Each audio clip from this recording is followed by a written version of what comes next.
bagi saudara yang dikasih Tuhan, oleh kemurahan Tuhan, oleh karena kasih karunia Tuhan, hari ini saya boleh diizinkan Tuhan kembali untuk melayani pekerjaan Tuhan lewat kebenaran firman Tuhan. Dan saya percaya kalau hari ini saya diberkati Tuhan, saya dipelihara Tuhan, pastinya jemaat Tuhan di tempat ini juga mengalami hal yang sama. Berapa banyak saudara yang diberkati Tuhan, boleh lambaikan tangannya? Lambaikan tangannya yang di atas, saya mau lihat mana lambaikan tangannya. Kita berikan kemuliaan bagi Tuhan. Haleluya. Kalau kita ada sampai hari ini, kalau kita ada masih bisa hidup, bernafas, semua karena kebaikan dan kemurahan Tuhan. Dan kenapa hari-hari ini saya banyak merasakan, bukan hanya saya ya, orang-orang di sekeliling saya, bahkan banyak, ada beberapa yang saya temukan masih ada rasa kekhawatiran, masih ada rasa kebimbangan, karena tidak bisa dipungkiri fakta, kenyataan, realita yang kita lihat dengan mata jasmani kita. Bahkan berita-berita apapun itu lewat sosmed, baik yang kita baca, kita dengar, selalu menceritakan keadaan bukan cuma dunia tapi juga termasuk Indonesia. Itu faktanya tuh semakin menakutkan.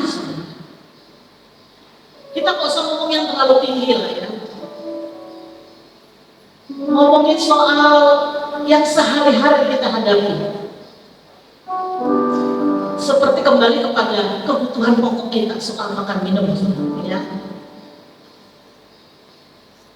Saya kaget banget setelah Lebaran itu harganya naik gila-gilaan saudara.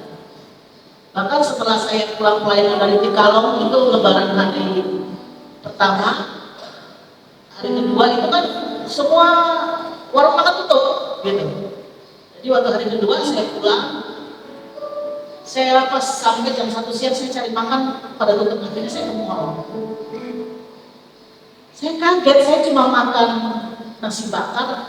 Biasanya nasi bakar satu porsi kan 30.000 lah, sama mie 35 atau 40.000. Saudara tahu hari itu saya cuma beli nasi bakar sama minum, habisnya 82.000. Ini apa emang sengaja kali naikin karena pas Lebaran ya kali itu? Saya pikir begitu. Dan ternyata itu berlanjut terus sampai hari ini. Jadi minggu lalu juga biasa saya pesan apa ya? Pecel ya sama Bu Srio. Mana Bu Srio? Minggu lalu saya bilang, Bu, saya lupa pesan pecel Bu. Gak apa-apa Mbak Maret, jangan pesen dulu. Kenapa? Sayur lagi naik luar biasa. Hah? Ya kamu? Wah, dia sebutin toge sekilo sekian, kangkung sekilo sekian. Saya bisa beli 5.000 banyak loh. Mana ada dapat pakai 5.000? Nah itu yang saya lihat.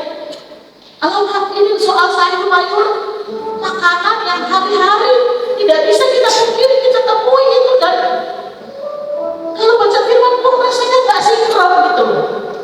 Rasanya nggak nyambung sih firman Tuhan ini dengan realita hari-hari ini. Dan kenapa saya harus sampaikan ini saudara? Kalau saudara yang ya pendapatannya sudah di atas rata-rata, puji Tuhan, haleluya.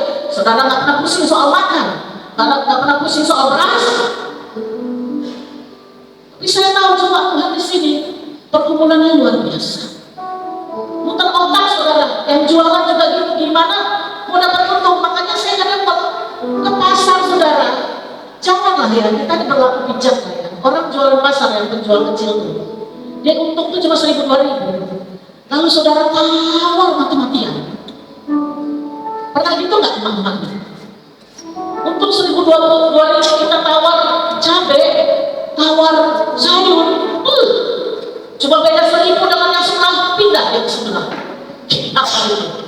Nangis orang yang jual apa, kalau jualan begitu modelnya yang tawar sadis gitu loh. Mereka itu untung nggak banyak. Nah hari ini saya ingatkan satu kisah yang begitu menarik di dalam Perjanjian Lama. Ada satu tokoh Alkitab yang diceritakan secara detail bagaimana Tuhan pelihara seorang nabi, seorang hamba Tuhan yang hidupnya mengabdi buat pekerjaan Tuhan.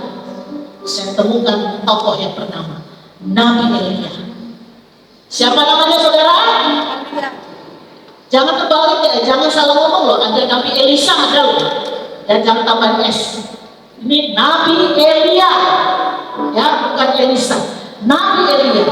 Namun sebelum kita baca kisah ini, saya bawa saudara untuk baca di dalam 1 Tesalonika ayat 23. Kita bangkit berdiri untuk pembacaan firman Tuhan yang pertama. Kita akan baca sama-sama ayat ini.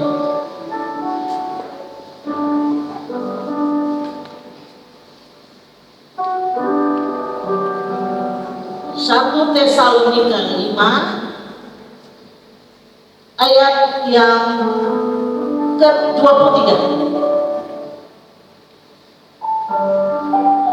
Kita bacakan sama-sama dalam hitungan yang ketiga. 1, 2, 3. Semoga Allah damai sejahtera menguduskan kamu seluruhnya, dan semoga roh, jiwa, dan tubuhmu terpelihara sempurna dengan tak bercacat pada kedatangan Yesus Kristus Tuhan kita. Amin. Puji Tuhan, silakan duduk. Saya mau baca lagi ya saudara. Baca itu jangan cukup sekali saudara. Kalau saudara mau menemukan remanya, saudara harus baca lagi, ulangi lagi. Saya akan bacakan. Semoga Allah damai sejahtera yang menguduskan kamu seluruhnya, dan semoga roh, jiwa, dan tubuhmu terpelihara sempurna dengan tak bercacat pada kedatangan Yesus Kristus Tuhan kita. Ya, firman Tuhan jelas disampaikan hari ini bahwa Tuhan Allah kita yang sangat mengasihi kita, yang begitu peduli sama kita, yang hatinya, matanya tertuju kepada kita. Dia Allah yang akan memelihara bukan cuma fisik kita saja saudara, tapi dari roh, jiwa, tubuh, dengan apa saudara? Sempurna, tidak ada cacat sampai pada kedatangan Tuhan Yesus yang kedua kali. Amin. Ini jelas firman Tuhan. Nah, apa kaitannya dengan hidup kita sehari-hari? Dan akan saya berikan contoh dalam kisah tentang Nabi Elia. Nah, kita lihat di dalam 1 Raja-Raja 17 1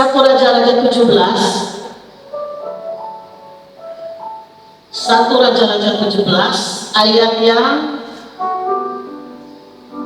ada 3 ayat yang kita baca, 9, 13 dan 14.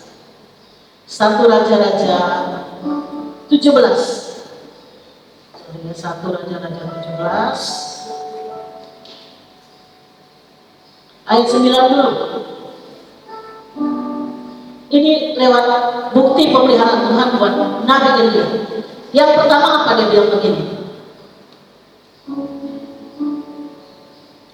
Bersiaplah pergi ke Sarfat yang termasuk wilayah Sidon, dan diamlah di sana. Ketahuilah, aku telah memerintahkan seorang janda untuk memberi engkau makan.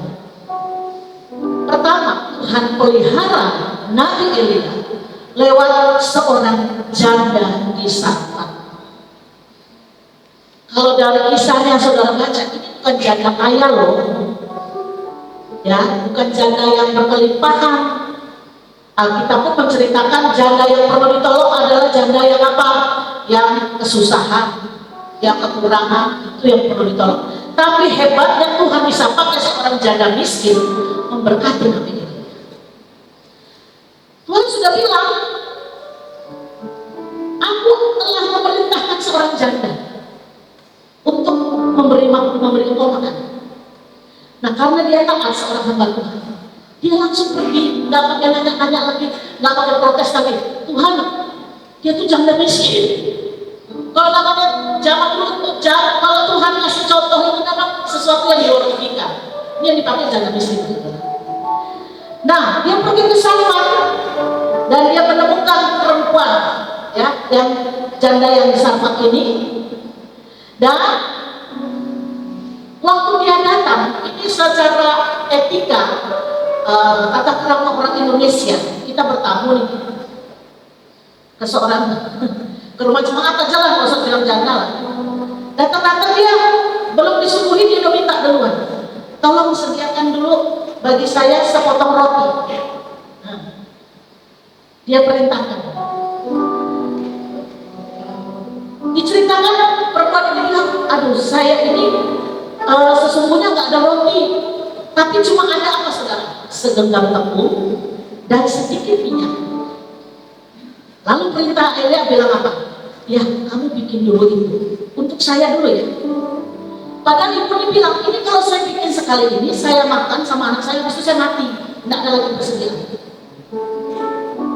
Tapi Nabi Elia bilang apa? Bikin dulu untuk saya. Ini kira-kira tamunya kurang ajar nggak sih saudara?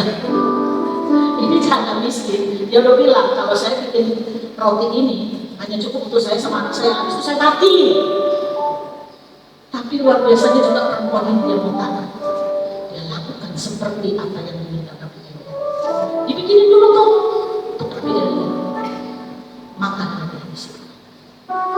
Dan lewat kisah ini ketika anaknya juga mati, dibangkitkan oleh Nabi Elia.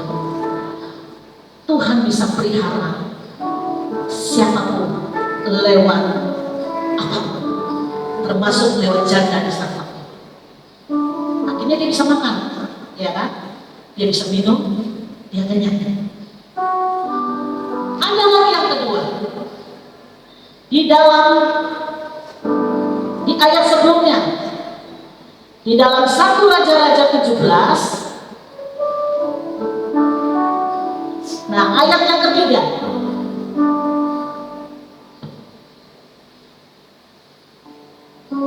Ayat 3 dan 4. Ini pesan Tuhan kepada Nabi Elia. Pergilah dari sini, berjalanlah ke timur dan bersembunyilah di tepi sungai Kerit, di sebelah timur sungai Yordan. Engkau dapat minum dari sungai itu. Minumnya dari mana saudara? Bukan dari aqua ya, dari sungai Kerit. Dan burung-burung gagak telah kuperintahkan untuk memberi makan engkau di sana. Hal yang kedua, Nabi Elia dipelihara.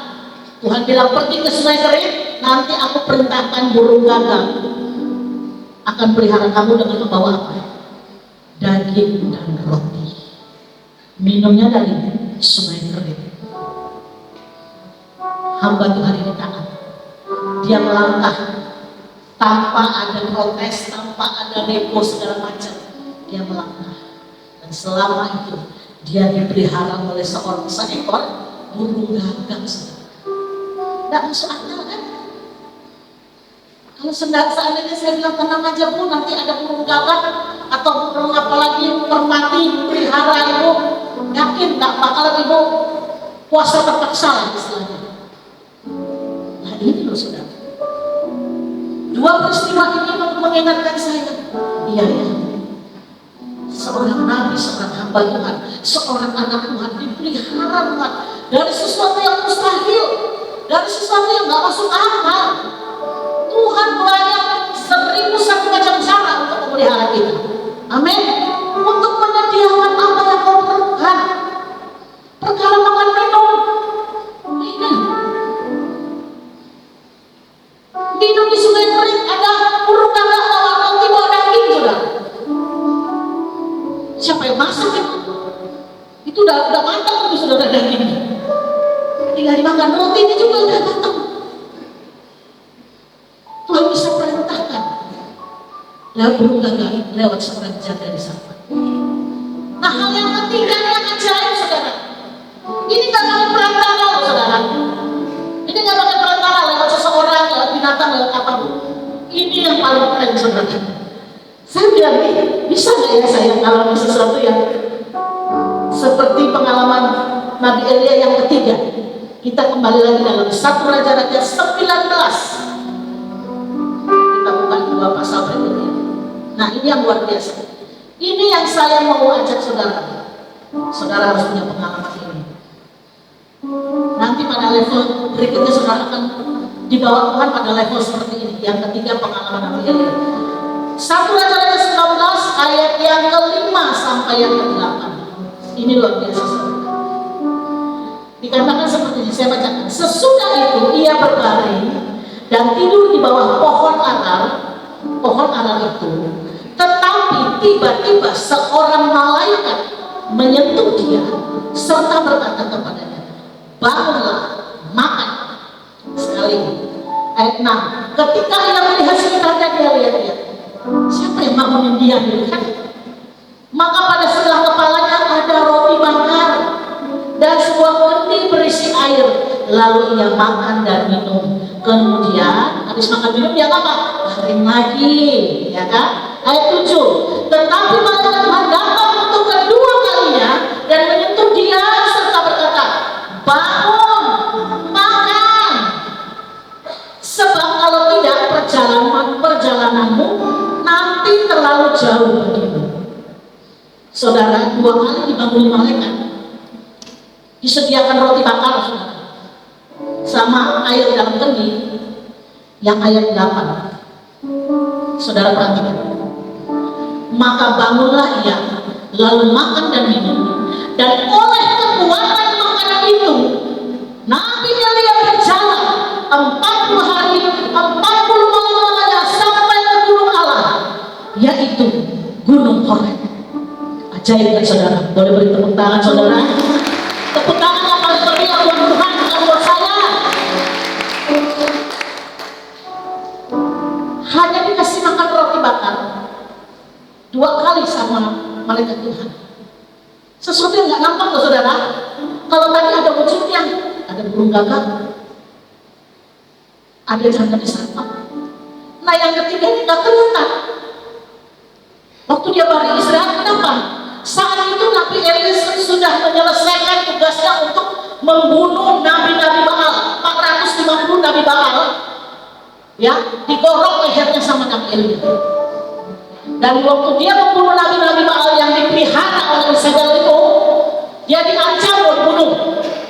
Artinya apa? Secara fisik dia capek, secara mental dia juga takut. Dia juga takut mati loh saudara.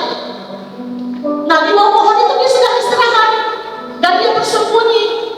Dia larikan diri. Takut dikejar sama si Isabel itu, tante Isabel yang menyebelin itu. Diancam sampai Nabi Elia kan membaca kisahnya tuh, udahlah Tuhan, biarkan aku mati. Dia rasanya udah mau menyerah, tapi saat dia beristirahat di bawah pohon arar, dia istirahat dari lelah secara fisik dan juga secara mental. Di saat itu malaikat Tuhan kirim dia makanan. Karena apa? Masih panjang perjalanan dia.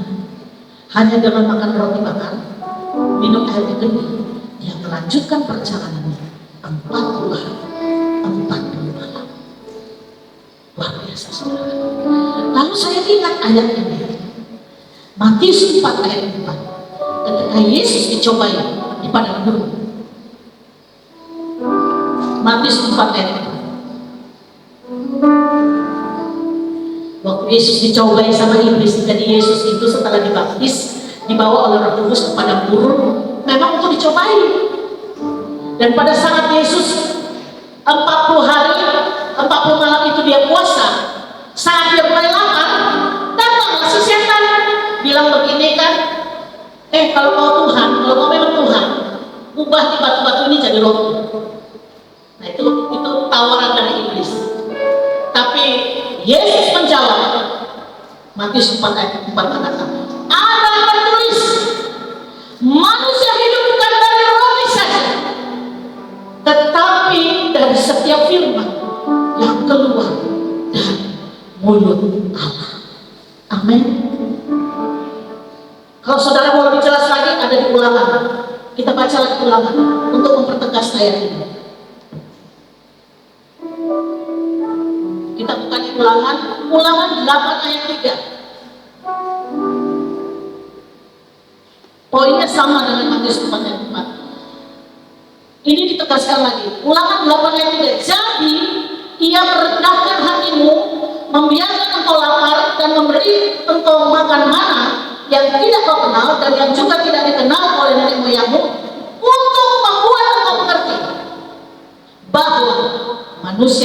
bukan dari roti saja, tapi manusia hidup dari segala yang dicipta oleh Tuhan. Ini peringatan buat bangsa Israel. Mereka dipelihara Tuhan lewat makanan mana surga. Dan peringatan ini juga berlaku buat Bapak Ibu Saudara dan juga saya. Kalau hari-hari ini mungkin saudara berfokus berpusat kepada perutmu, gak salah saudara kerja. Sekarang saya tanya, saudara hidup untuk makan atau makan untuk hidup? Pertanyaan sederhana. Saya bisa jawab gak? Ini kalimatnya ini sama artinya, cuma dibolak-balik aja kan kalimatnya. Makan untuk hidup atau hidup untuk makan? Apa sama? Apakah hidupmu harus selalu untuk makan terus? Menurut saya apa? Makan untuk hidup. Saudara setuju nggak dengan kata-kata sendiri? Setuju nggak? Kalau makan untuk hidup berarti saudara itu, kalau saudara hidup untuk makan, artinya saudara hidup untuk makan. Tujuannya hanya satu. Hidupku hanya untuk makan. Betul nggak? Tapi kalau kita makan untuk hidup, ya wajar namanya orang hidup untuk makan. Tapi bukan prioritasnya itu loh maksud saya. Tapi kenyataannya saudara nggak bisa dipungkiri loh. Setiap buka medsos yang ditawarin apa? Makan enak, apalagi waduh restoran terkenal di mana lagi? Ini kalau yang pencinta kuliner pasti berburu makanan mana lagi yang enak ya. Mira, kita minggu depan mau kemana lagi Mira? Ini jangan dikira kecil-kecil ini menggemar kuliner. Yang tadi kita jalan kemana lagi? Ya kan? Seolah-olah hidupnya untuk makan. Kan memang benar sedang digenapi hari-hari ini. Manusia akan makan enak, pesta-pesta, kawin lah. Seperti itu dunia ciptakan. Kalau kita tidak berhati-hati, kita tidak jaga hati dan mata kita, udah kita ke bawah saudara. Udah. Hati-hati saudara. Jelas firman Tuhan bilang kita hidup bukan untuk makan saudara. Manusia hidup bukan hanya, kan dibilang ya, bukan hanya dari roti saja. Bukan hanya urusan makan di sini nih. Yesus dicobain 40 hari dia lagi puasa. Pada saat dia lapar, iblis mencobai dia. Itu saat dia 100% manusia loh saudara. Waktu Yesus di dunia, dia datang sebagai manusia. Dia 100% manusia. Dia bisa lapar kok. Tapi dia bisa melewati ujian pencobaan dari iblis. Dia bisa lawan dengan apa saudara? Dengan firman. Amin. Hari-hari ini saya mengajak saudara pakai firman, lawan. Kalau saudara hitung-hitungan matematikanya 1 tambah 1 kan 2. Udah gak bisa dirubah itu. 1 tambah 1 ya 2. Tapi kalau hitungannya matematika Tuhan apa? 5 tambah 2. Kalau kita hitungannya berapa? 7 kan? Kalau Tuhan itu beda. 5 tambah 2 sama dengan 5.000 plus 12 tahun.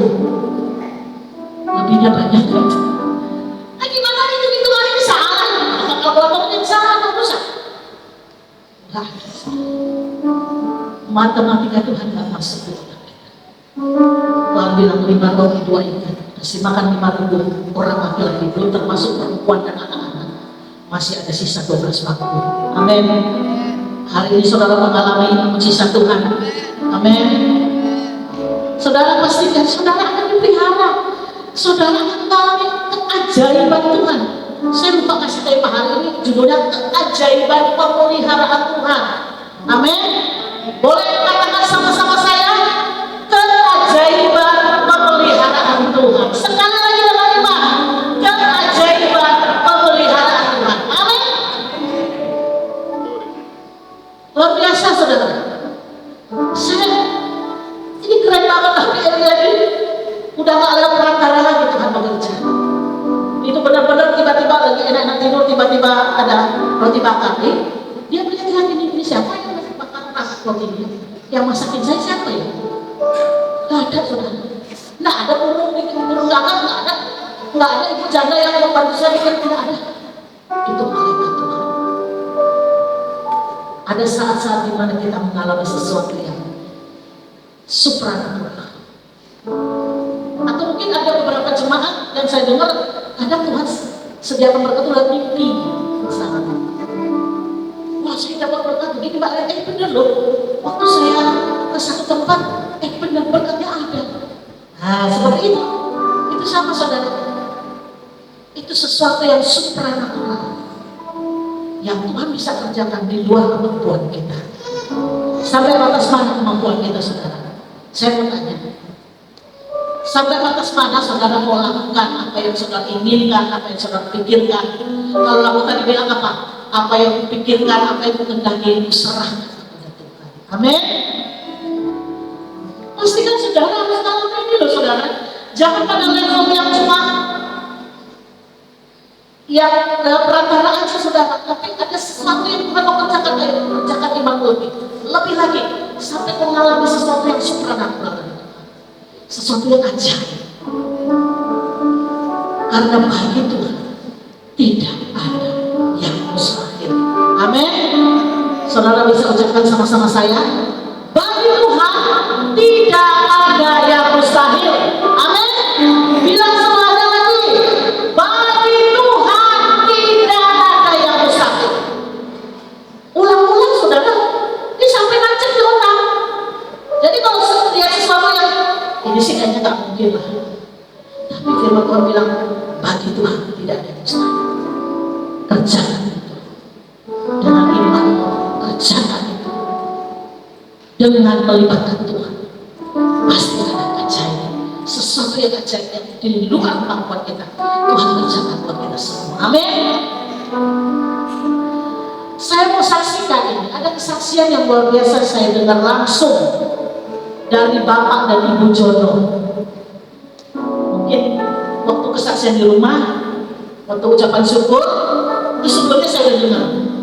Siang-siang saya datang ke tempat Pak Jono, saya pengen tahu langsung bagaimana Bapak Jono yang tadinya sudah divonis dokter, dua-dua ginjalnya tidak berfungsi dan dinyatakan cuci darah seminggu 2 kali seumur hidup. Itu awal saya dengar beritanya. Saya pun dengar langsung. Yang banyak cerita memang Ibu Jono karena dia temuin suaminya. Ada beberapa kalimat yang saya bikin saya terkagum-kagum luar biasa. Saya beberapa kali mau ke besok ke tempat Pak Jono ke rumah nggak sempat. Ya jadi waktu kapan hari saya tanya, Bu, Ibu udah sakit kapan? Dari udah kapan? Udah 3 minggu. Hah? Oh saya baru tahu gitu kan, karena waktu itu kami memang lagi di Jakarta. Sampai akhirnya singkat cerita dibawalah ke rumah sakit kota. Pak Jono ini tidak menyadari kalau dia tuh sakit. Apa maksudnya? Ya mungkin ada tipe orang tua yang nggak dirasa-rasanya itu gimana ya? Dia nggak merasa ada gangguan pencernaan atau kencingnya atau gimana lah. Sampai pada saat dokter periksa, ini penyakit sudah lama, sudah setahun lebih tapi nggak dirasa. Ini ginjalnya udah nggak berfungsi katanya. Sampai akhirnya berapa hari di rumah sakit, perut kaki bengkak nggak bisa kencing. 3 hari atau 4 hari nggak bisa kencing. Waktu saya besok ditemani Bu Icu, itu udah bukan cuma kencingnya udah bisa, tapi BAB nggak bisa. Itu juga perlu bisa. Nggak lama datang Mas Yohotan, Pak Yopi, Pak Simpson, ibu-ibu yang dari ibadah wanita tempat usukan kami doakan dengan perjamuan suci. Dan selama dirawat 10 hari 9 malam, keluarlah hasil pemeriksaan riwayat selama dirawat di rumah sakit. Ibu Jono cerita begitu ya, saya singkatin aja, nggak usah panjang-panjang. Dan dari hasil itu ada 3 kali masa di saat itu Pak Jono itu kritis. Nah, Bu Jono ini tidak sadar, suami itu beberapa kali kritis loh saudara. Yang cuma waktu sekali itu yang darurat itu iya, tapi yang 2 kali kritis itu dia nggak tahu kapan ya. Yang jagain aja itu masih terbatas saudara. Bahkan di dibilang racun dalam tubuhnya. Kalau ginjal nggak bisa bantu menyaring makanan itu jadi racun, itu bisa menyerang otak. Dan waktu itu Pak Jono ngomongnya udah ngomong yang elok gitu. Ditanya namanya siapa? Nggak bisa nyebut nama dia. Nah itu racunnya hampir naik ke kepala. Tapi mujizat terjadi. Dibantu juga dengan satu suplemen yang saya tahu itu DNA ikan salmon, itu juga bagus. 2 kotak dia minum, begitu diperiksa sama dokter heran. Hasil pemeriksaan terakhir dinyatakan Pak Jono bersih, tidak ada lagi gangguan dan ginjalnya, sudah berfungsi normal dan dibolehkan pulang. Saudara bisa beri tepuk tangan kepada Yesus. Saya merinding dengarnya gitu. Oh, aduh, kok harus kesaksian? Oh, harus cerita gini. Oh, Jono dan saya cerita kata Jono, saya nggak tahu. Saya dulu sih saya tahu sama Bulicu pada saksinya. Itu luar biasa, saudara. Tidak ada yang mustahil. Tidak ada yang mustahil bagi Tuhan. Ini orang tua umur 72. Terus secara dokteran itu umur segitu tuh, aduh, rasanya nggak mungkin lah. Sampai yang tadi sudah divonis cuci darah seumur hidup, akhirnya dinyatakan bebas, sembuh. Nah, jadi waktu mau pulang, dokter cuma bilang begini, Ibu, 1 hari ini Bapak, saya mau lihat dulu Bapak kalau udah bisa kecil 3 kali, besok baru boleh pulang. Jadi Bu Jono ini nungguin Pak Jono dari pagi. Dia kayak orang nunggu orang lahir kan gitu. Tungguin gitu. Pak, udah rasa kencing belum? Belum. Tunggu. Habis seperti itu. Habis itu udah jam 8. Pak, rasa kencing gak? Ini udah mulai rasanya kencing. Catat, lapor ke perawat. Udah kencing sekali. Udah seneng tuh sekali. Sampai siang kencing sekali, sore kencing sekali, 3 kali kencing. Berarti dia sudah boleh pulang dan mujizat terjadi, dia sembuh. Itu luar biasa. Yang sangat luar biasa Bu Jono itu sangat minta ampun. Itu cuma itu dokter cuma pesan. Pokoknya kalau hari ini 3 kali kencingnya normal, nanti dia sudah sembuh di bawah. Saudara, ajaib sekali Tuhan kita. Di luar kemampuan dia untuk menolong suaminya, untuk mendampingi suaminya. Walaupun ibaratnya dia tidur di situ di rumah sakit, toh terbatas kemampuan itu. Tapi lihat Tuhan bekerja. Dan terima kasih buat doa-doa jemaat Tuhan yang luar biasa. Ya, yang mendukung Pak Jono, ya, di atas nama Pak Jono semua saya sampaikan juga. Karena saya kagum benar dengan cara Tuhan buat kita tuh, apapun vonis dokter lah, sebagus apapun dokternya, saya mengatakan Tuhan Yesus dokter di atas semua dokter. Amin. Mau sehebat apa rumah sakitnya, ini rumah sakit biasa Pak Saudara, rumah sakit jeruju kota, bukan sesuatu yang gimana kalau menurut pandangan masyarakat Pontianak. Kalau kita pikir masih bagus mungkin rumah sakit yang mahal-mahal itu, yang swasta itu kan kalau dipikir. Tapi Tuhan bisa bikin dengan berbagai cara. Hari ini saya mengingatkan saudara, pakai firman Tuhan. Kita hidup bukan karena dari roti saja, tetapi apa kata firman Tuhan. Kalau kau yakini itu, kau perkatakan, kau deklarasikan, kau terus ucapkan. Karena ketika kau ucapkan itu, iman timbul dari apa saudara? Pendengaran apa? Firman Tuhan. Bagaimana firman itu kau dengar? Kau ucapkan aja, kau mendengar juga. Waktu kamu ucapkan, nggak ada yang mustahil bagi Tuhan. Dengar, nggak ada yang mustahil bagi Tuhan. Nggak ada yang nggak mungkin bagi Tuhan. Semua bisa Tuhan kerjakan. Saudara berkata terus. Terngiang-ngiang di telinga saudara.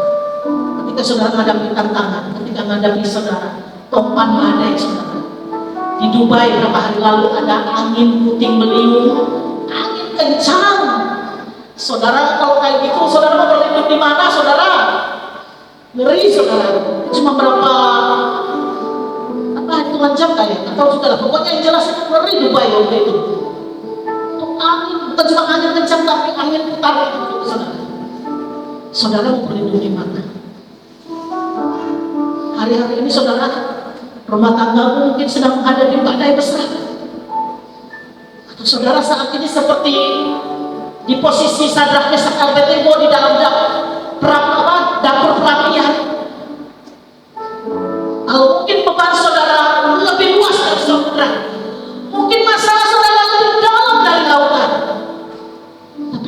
sudah arahkan matamu ke langit. Seluas itulah kasih Tuhan. Seluas langit alam semesta, lebih luas kasih Tuhan dari segala apa yang saudara lihat dan alami. Dan disitulah saudara akan mengalami pertolongan Tuhan. Arahkan matamu dan hatimu ke atas kepada Tuhan Sang Pencipta. Saya yakin ketika saya sakit, saya cuma bilang saya gak mungkin cacat. Tuhan bilang kan gak mungkin cacat, tidak bercacat. Dia ciptakan, dia sediakan itu sempurna.